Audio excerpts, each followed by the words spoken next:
ارے واہ ماشاءاللہ، ذرا ویڈیو کو اوپر مت بھگا دینا میرے عزیز میرے دوست، اس ویڈیو کو کمپلیٹ لاسٹ تک ضرور دیکھ کر جائیے، انشاءاللہ آپ کو ضرور اس سے فائدہ ہوگا۔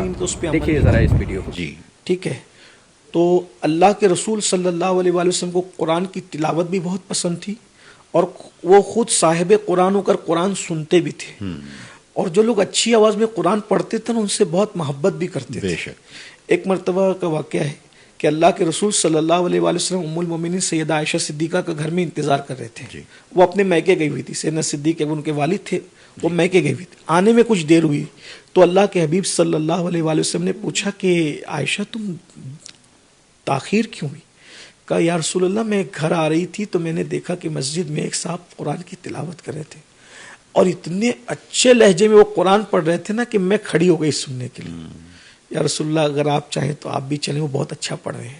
تو اللہ کے رسول علیہ السلام خود وہاں تشریف لے گئے اور انہوں نے قرآن سنا اور بہت اچھا پڑھ رہے تھے۔ آقا علیہ السلام گھر میں آئے تو کہا کہ یہ جو قرآن پڑھ رہے ہیں نا یہ سالم تھا۔ اچھا، ہاں، وہ صحابی کا نام لیا، یہ سالم تھا، کتنا اچھا قرآن پڑھ رہا تھا۔ اور پھر اچھا قرآن پڑھنے والے پر جو حضور علیہ السلام نے بات کی ہے، قربان جانے کو جی چاہتا ہے۔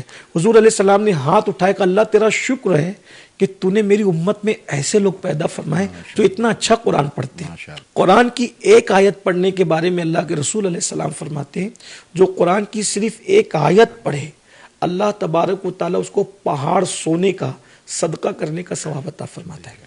جو قرآن سنے گا اللہ اس پہ رحم کرتا ہے اور اللہ اس کی بلاؤں کو دور فرماتا ہے۔ تو قرآن پڑھنا بھی چاہیے اور قرآن سننا بھی چاہیے۔ جب ہم پڑھیں گے اور سنیں گے تو پھر عمل کا جذبہ پیدا ہوگا۔ رہی بات تراویح میں جو قرآن کا معاملہ ہے، آج کل یہ ہو گیا کہ جلدی کہاں ختم ہوتی ہے، یہ چیز تھوڑا سا تشویشناک ہے۔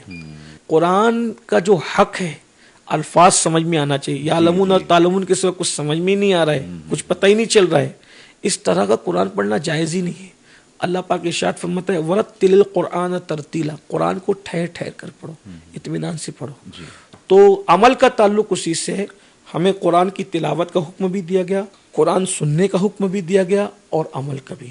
پہلا درجہ پڑھنا، سننا اور عمل کرنا۔ تو دوسری بات تو یہ بھی حضرت کہ بہت سارے لوگ میں نے ایسے بھی دیکھے ان کو پورا قرآن حفظ ہے، اس کا ترجمہ ان کو ٹرانسلیشن نہیں پتا، اس کے میننگ ہی نہیں پتا ہے کہ کیا کہا جا رہا ہے ایکچوئل میں۔ جی ہاں، تو اس کے بارے میں آپ کیا کہنا یہ علم کی کمی اور نادانی ہے۔ قرآن کو سمجھ کر پڑھنے کا حکم دیا گیا۔ جی جی جی۔ جب آپ قرآن سمجھ کر پڑھتے ہیں، دیکھیے جب آپ عربوں میں دیکھیں گے، اہل عرب جب قرآن پڑھتے ہیں تو قرآن پڑھتے ہوئے روتے ہیں، وجہ کہ ان کو سمجھ میں آ رہا ہے کہ وہ پڑھ کیا رہے ہیں۔